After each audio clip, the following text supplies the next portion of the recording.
My mama don't like you and she likes everyone.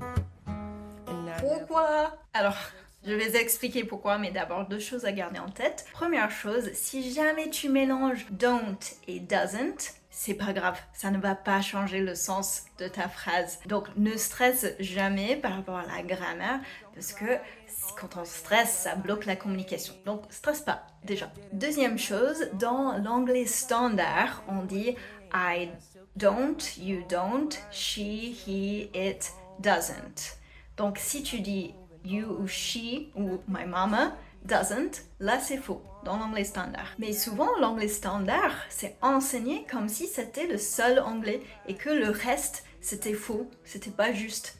Mais c'est pas du tout le cas, vraiment. Et c'est dommage parce que souvent ça nous stresse en se disant que c'est faux de dire don't dans certains cas et bah ça efface tout le reste qui existe qui n'est justement pas faux. Donc dans quel cas en anglais est-ce qu'on va utiliser ou entendre ou dire she don't?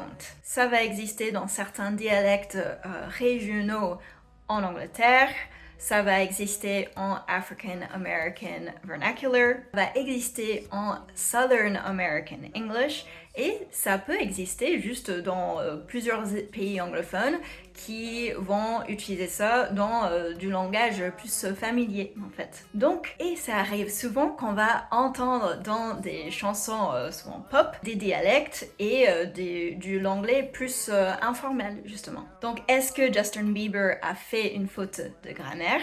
Absolument pas, il a fait un choix stylistique qui franchement faisait sens. Et c'est souvent là où on commence à voir la différence entre l'anglais qu'on apprend à l'école et l'anglais qui est le vrai anglais qui est utilisé de partout. Et qu'il n'y a pas un seul anglais qui est juste. Il y a toute une variété. Donc si tu aimes apprendre l'anglais pour de vrai et de manière décomplexée, eh bien, bah suis-moi et sinon clique sur le lien dans ma bio.